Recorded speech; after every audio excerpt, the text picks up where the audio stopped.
Good evening, guys. Good evening. Yes, this is Spirit Journey, and this is Lily.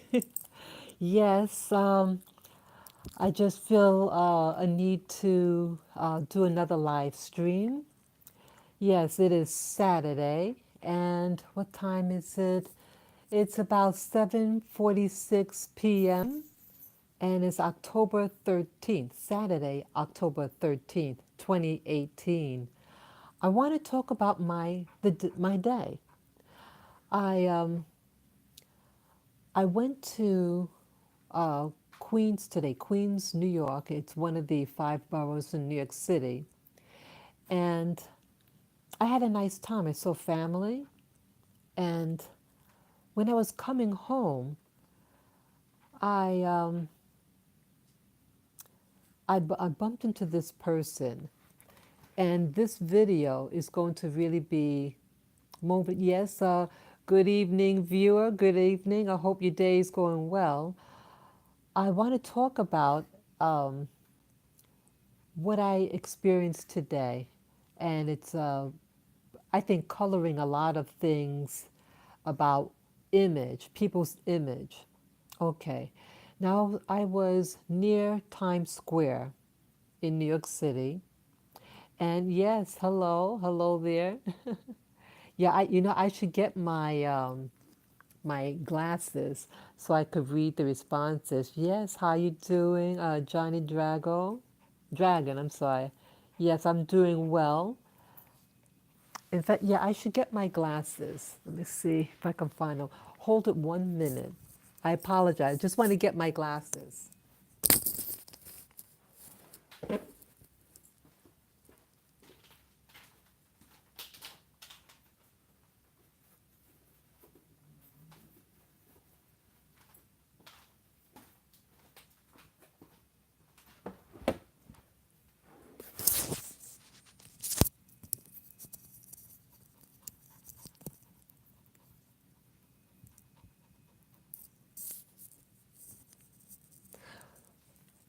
My apology for that. Yeah, I have to be able to see your comments because your comments are very important, are very, very important so that some of the people aren't able to see the comments when they're viewing the live stream, but you guys really add a lot of spice to the live stream because you're all part of the the whole flavor of a live stream.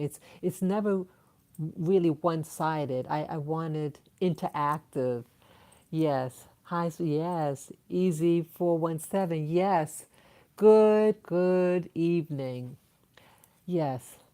I want to talk about what I was saying, my experience today. Overall, I had a very good day. I went to visit my mom. Yes, hi, Third Eye. Yes. Yes, okay. Johnny's saying hello to Third Eye Iris. Yes. Um, I was on my way home from visiting a family member, and what happened was I was approaching Times Square, and a man says in a very loud voice, "Excuse me, miss, you dropped something, you dropped something." And so I turned around, and then he says, "Oh, no, you didn't. I just want to talk to you." Okay.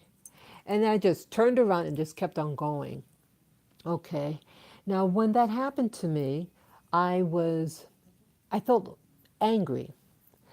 It was a black male. He was between the ages like late 30s, 40s, or even 50s. And I think when I turned around and saw what he looked like, and when he responded, "Oh, you didn't drop anything. I just want to ask you something." And his there's a term called archetype. An archetype, think of that as a personality, a flavor, a character. And when you look at it, you know exactly what it represents. And what I saw of him, he was what you call a typical jive, you know what. And again, many of you who are watching, you know the vernacular, but I don't want to say that word. But that's what he was. And I was upset because See, he's saying this very loudly. And most of the people there are tourists, a lot of whites. And so here I'm a black female, and this was a black male, and he's doing this to me, saying you dropped something when you didn't is called lying. Yes, exactly. Exactly, Isa. Yes, he lied because he wanted my attention, and most likely he wanted to ask probably for money or whatever. And so I noticed that I'm from New York City. For those of you who don't know, I live in New York City. And where I live, it's very international. You have people from all over the world who go to this area. You have locals that live in the area and work in the area. And let's see, yes. So when you do, when people who do stuff like this, and when you do this especially to your own, it's not good to do lie to anyone. Okay, you don't lie to everyone, to anyone. But again, when you do things in public and everybody sees and hears what you do, and you're doing that to your own, um, it, it shows a lack of respect. And if people see you do that to your own, they're not going to respect you. And so that's where this what this video is all about. It's about what people see in you reflect how others will see you. Again, we're not supposed to judge or stereotype one another, but we're all human. We're all human, and certain things you start to associate. Yes, yes. Hello, Kendrick. How you doing? Long time no see. It's good to see you. Yes.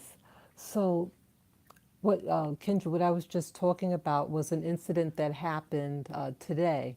I was walking home, and I was near Times Square, and a black man, about between the ages of like 30s or 50s, between that age range, uh, says in a very loud voice, Miss, you dropped something, you dropped something. And so when I turned around and went to see, what I could have dropped, because I'm thinking, hey, my purse is all zippered, what could have possibly fallen? He said, oh no, you didn't drop anything. I just wanted to, I just want to ask you something. And then I just turned my back to him and kept on walking. And he's calling me, Miss, you know. And it showed that he was a phony person. It showed that he was a liar, a deceiver, and his archetype was one of a jive person. And when people see this, and especially people who are not from the black community, and they see this done to another black person, they're not going to take you seriously. They're going to think that you're not honest, and you're not honest to your own. It's going to make others think that not to trust you and not to trust other people from your group. And this is very dangerous in our community, to be perceived as being someone without character or honesty. And so I want to talk about um, what there was something positive that I experienced just yesterday, in contrast to what happened to me today. So here I just mentioned a story about this man that had lied. But yesterday I met a man. Yes, happy Sihan and happy Hamid. Okay, yes. So what? I met someone yesterday. He was a young black male. He could be in his late 20s, early 30s. He's a local guy, just casual, and he was my masseuse. I went to a masseuse yesterday, and I was amazed. I was amazed with him because, see, I had been back to New York City for 17 years. I was living out of state, and then I came back to New York City, where I'm born and raised. It was 6 weeks before that 9/11 event that happened in 2001. And when I came back with my intention to be around other black people. I lived out of state. I used to live in Hawaii, and Hawaii has 1% black people, okay? And even though Hawaii is a beautiful place, I missed not being around black people. And a lot of things happened to me there. And I said, I want to, yeah, so thank you for sharing that, Johnny. Yes. I wanted to come back to my hometown and start all over here. And so, since my time being in New York City for 17 years now, I haven't met any any black men of any real quality in integrity. They said, "Oh, really?" Then for myself, I started work. Oh, I couldn't read all of you what your comment was. I'm sorry about that. Yeah, I have to read really fast. And it's good if you write your comments to write it in short sentences, and you can do multiple sentences, like a sentence, and then you post it again, so I can read all of it to the people who are viewing. Yeah, if you can. If you can't, that's okay too. Um, but yes, so even though I'm here in New York City, back in New York City for 17 years, in that time, I haven't been seeing black men who, and this video is not about slam dunking black men. This is not what this video is about. But I'm just really sharing about, it could be in any group, but this is just my experience. And it's really to bring to awareness for all of us to learn, okay? This individual, this masseuse that I had yesterday, was amazing in his conduct. He was absolutely very professional. He was a professional man, young man, and see, I learned a lot about him in such a short time. Um, I'm not going to say what I asked him, but it was just something casual, and his response gave me a lot of information, and it really showed me what he's really about. And it impressed me so greatly. And it was several things he had mentioned. And it showed me that, okay, he's hardworking. He went to school to study the field of massage. He got his license, and he cares about what he shows other people, what he does on the job, because what he does reflects, will either put him in a good light or bad light to his boss. Okay, I shouldn't say his boss. He contracts with the owner. Okay, so when he does a service, he gets half and the owner gets the other half. And but what he said really showed me that he respects the person that he works under. Okay, and I just really like that he's about eating well. He's about being timely. He's about giving excellent service. I was amazed. His work, his masseuse was excellent. And so here I'm here for 17 years, and for the very first time, my stay here since I came back in 2001, someone of such character, Where I live in New York City, unfortunately, there's a lot of blacks who are living on the street. And again, the individual that I came in contact with today who said very loudly that I dropped something on the floor and then said, "Oh no, you didn't drop something. He just wanted to talk to me." So that's the type of people that I'm seeing that's being reflected in my environment, and it saddens me. I think that our priorities are getting out of balance, that we're not paying attention to what we're really communicating with others. I don't think this person who I met today, who lied to me, really realized the implication of his behavior. And again, I know there's no perfect person. I'm not perfect either. So I'm not here to say, "Oh, I'm all that." I'm not. I'm human just like everyone else. And what I'm really responding to is perception, the perception of what others, how others view us and how others would treat us.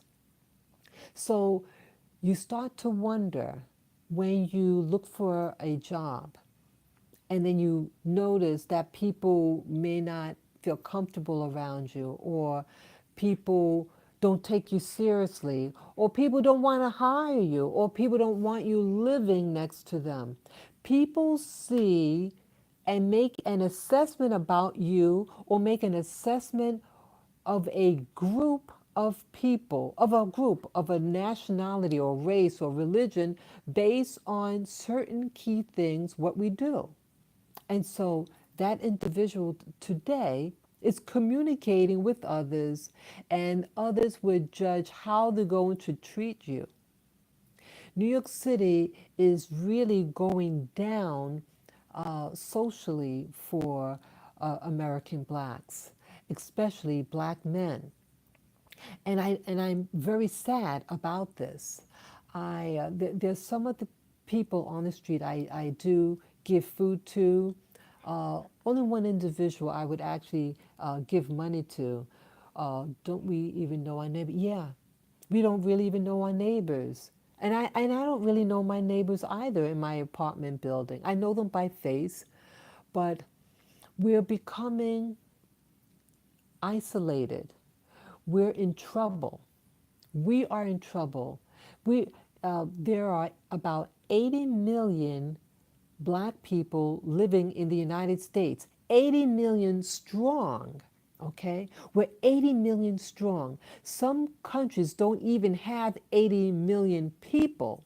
So we are a strong force here in this country, but we're acting poor, we're acting weak, we're acting like we lost our mind. And so this video is to just awaken us and to encourage us to get back on the right track. When I was growing up, we had black business owners. I had a black dentist. I had my pediatrician was a black man. So yeah, my dentist was a black man. My pediatrician was a black man. We had black professionals in this black town in New York City. My father had my my father has a license in his field in education. So black people back then in the day, in the 1950s, we were going to schools, we were getting degrees, we were getting our licensing, our professional licensing, we were teachers, we were all these things. We had crafts, we performed crafts. But now we're regressing back. We're regressing like how things were in the 1970s, when things were really being pulled down socially for American blacks. And then we start to complain when we get discriminated against, or when we become racially profiled. And so I'm trying to wake us up and to remind us what people see. And when people see jive people, people who aren't genuine, or someone who's trying to um, get over on your own, they don't want you around them. You know, that man did live through the '60s. Okay, you're saying that you lived in the 1960s? Okay, yeah, yeah. I was a young child in the 1960s, and so I see all these things. I see the trend in New York City now. It's we're not there are not as many homeowners, black homeowners. The property are being purchased by people outside of our group. Okay, okay, Kindred, thank you for sharing that. Yeah, we're becoming an underclass under another underclass. You know, like a double minority, and I feel that uh, with that we're perishing. We're not taking care of our health. We're not educating ourselves. And then we spend so much time, like if you look on the internet, we spend so much time talking about Bill Cosby and how he was shafted and thrown in prison. And what you really should be saying about Bill Cosby is about accountability. I don't agree that all those witnesses were telling the truth. I think some of the alleged victims, I think that some of them were problematic, but I think some of them were telling the truth. Even if he did one person, that Bill Cosby, okay, I don't get into that mess. Yes, I understand. Yeah, and I'm glad you shared that. Yes, and please share, your feedback is very valuable. If the puppet master who runs this will get us to hate people in other countries, okay. Yeah, I couldn't read fast enough. But yes, that, see, I don't want to get trapped into that mess either. But Bill Cosby is just a reflection of perception. See, Bill Cosby knows Bill Cosby wasn't he was a smart man.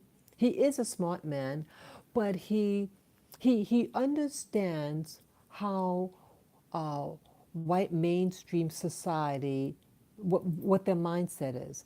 He knew how to please them. He knew what to do, what to say to win their favor. But it ran out on him.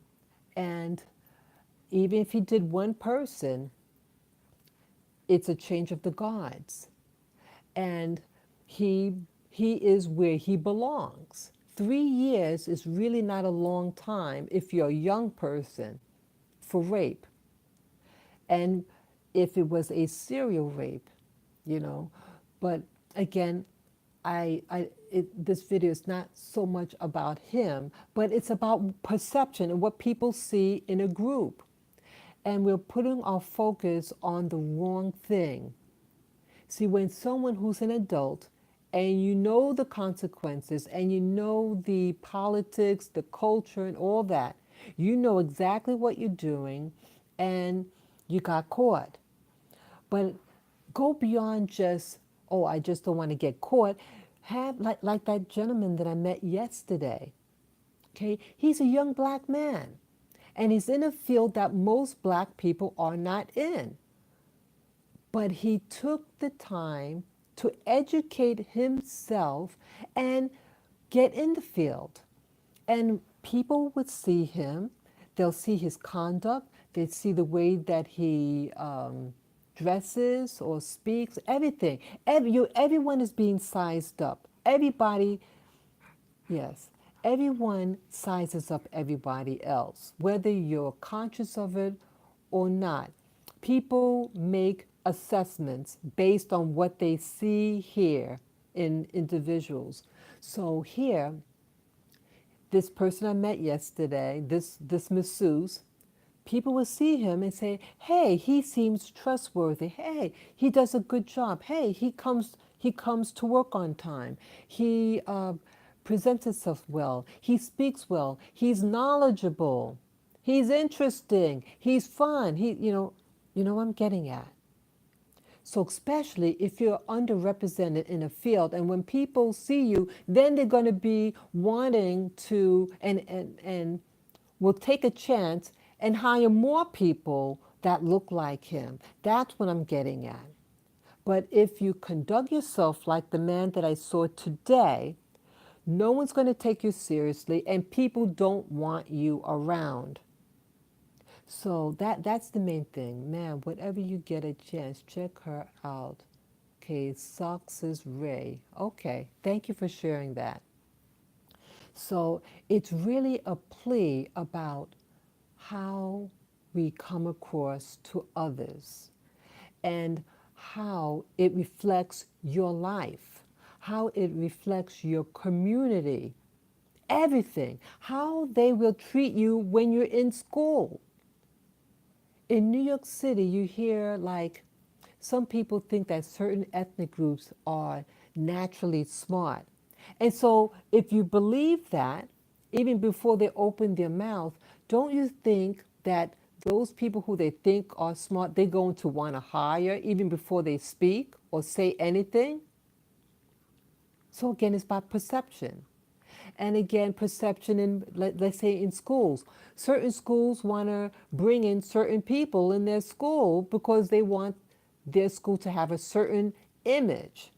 They want to be perceived as being intelligent, smart, capable, trendy, you know?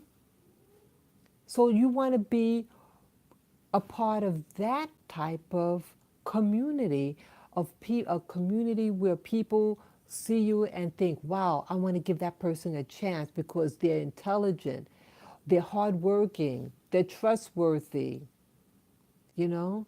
So that's what I wanted to talk about. And there was something else that's keeping in the same idea of what I'm mentioning.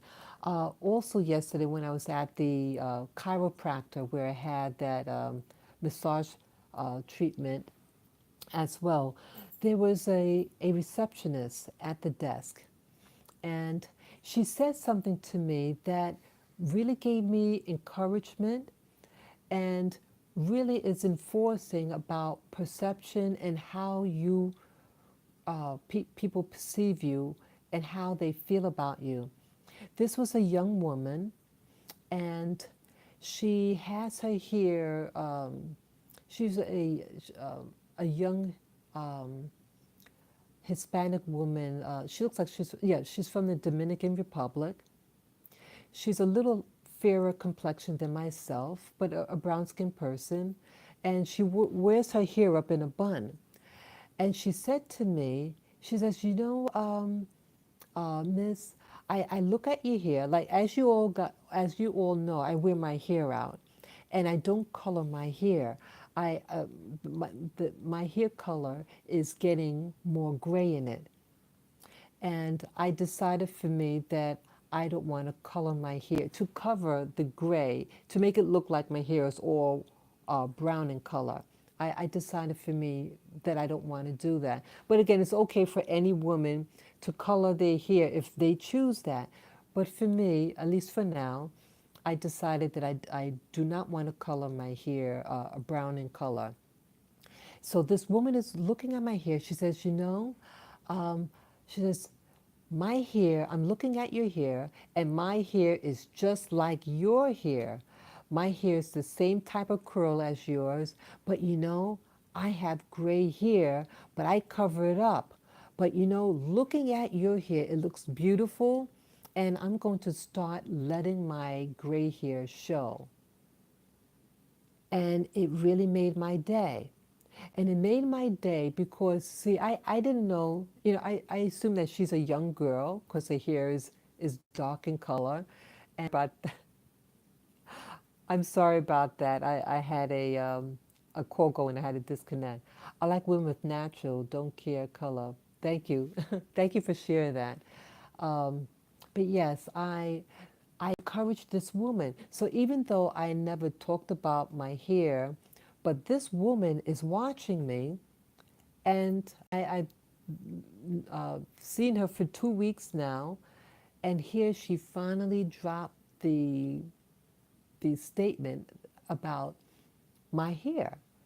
So she was watching and looking at my hair and saying, I decided, she's decided that she's not going to be covering her gray hair anymore, and that she has patches of it in her hair. But she decided, she says, I like how your hair is, and I'm going to start wearing my hair differently. So it's encouraging to me because, see, it's teaching me that people, you don't realize it, but people are watching you, and people learn from you. They learn good things and bad things. And that here I encouraged a woman without trying to, but by my behavior, by my actions of not doing something, in this case, not coloring my hair, it's encouraging her to go natural. Again, you should do your hair how you feel comfortable. That's what's important. But for me, I just want, it's expensive for one thing, and it's very damaging to the hair. I've tried it before, and it causes a lot of hair breakage in me. So I said, life is teaching me that appreciate your own hair, and when you try to change what's not natural, it for me it always results in something bad on me. I've tried braids, I've tried what do you call hair extensions, and it always made my hair fall out. And so I thought the universe was teaching me, hey, go natural. You're not. We don't want you to not be yourself. Be yourself. Have your own. Have your own natural hair. We don't want you to, have those other um, hairstyles. We want you to go natural. And so for years now, I've always gone natural. I love my natural look. I get so many compliments about my beard. Oh, very nice. Very nice. Thank you again for sharing that, Kendra. Yeah. So, so in short, my message is that people are watching, and what they see in you, you want people to see the best. I'm not saying to be fake. I'm just saying to be yourself and to realize that without knowing, you're actually influencing people, and you want to influence them in a positive way. We're 80 million strong in this country. And so shouldn't we start acting it? Acting like we're 80 million strong? We act weak. We act like we're dying. So I want us to revive ourselves. We can all do it. We can all, it just takes one person, and we're all one individual, and one by one start saying to yourself, I'm going to present myself in a professional way, in a mature way, in a way that will help my children, my nieces or nephews, my community, my neighbor. We're being watched, all of us. And so by presenting a positive uh, behavior, I think it's going to change our community for the better. We'll start to be more conscious about our actions and start making positive choices. And again, with Bill Cosby, Bill Cosby decided for whatever reason to make a poor choice. He knew better, and in the end, he got what he received. Okay, even if you just did one person, when you know better and you don't do, it's going to, it's accountability. And so it seems like with blacks in America, it's like we have to be perfect. We're not allowed to make mistakes. That's how it is. Whether we like it or not, we're always being watched closer than any other group in this country, in my opinion. But maybe in other communities in the United States it's different. But I know for me here in New York City, I'm always being watched. I can't make a mistake. If I make a mistake, I'll be fired. That's how life was for me in New York City. And so I'm always conscious about what what I'm projecting. And some days I feel more lax about it, not because again, I'm not perfect, and I don't want to walk around like a robot and trying to please others. I want to please myself. I want to be able to look in the mirror and say I like that person in the mirror. So I think any of us, no matter what your race, religion, creed, love the person in the mirror and be aware of what you do to in public or even behind closed doors. Start thinking, start developing your mind, your spirituality. And like that person who did my massage yesterday, he's also into spirituality, and it really impressed me. And um, I hope one day in New York City that we go through a transformation of our mind, so that we don't wait for someone to help us, but that we learn to help ourselves.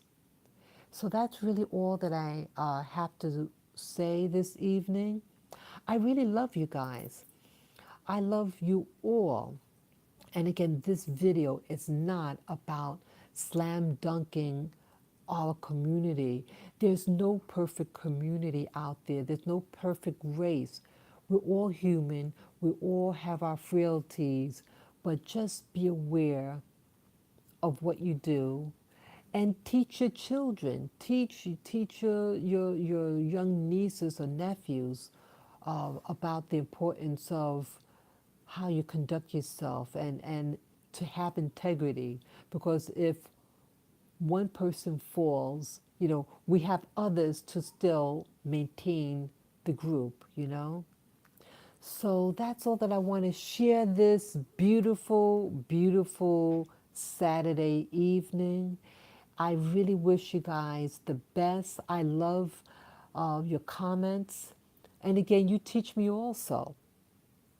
And I'm thinking, if I see that masseuse again, I'm going to ask him if he wants to be interviewed and to, showcase him and teach, to introduce what some hardworking blacks in our community are doing to help encourage us that we could become professionals also. Okay? So thank you so much out there in YouTube, all my subscribers and viewers. I appreciate all of you, and I hope that you understand where I'm coming from, and that I say this not to be arrogant or that I'm better than anyone. No, it's because I care about you guys and I want the best for all of us. Yeah, ma'am, I don't have proof. Even I know that my attention is even have my limits. Okay. Yeah. So again, thank you so much, Kendrick, and all you, the rest of you people out there. And be safe. Look in the mirror and tell yourself that I love you and that I love my neighbor. Okay? Yes, I love learned. Yes. So take care, guys, and enjoy the rest of your day. Okay? Bye bye. Signing off.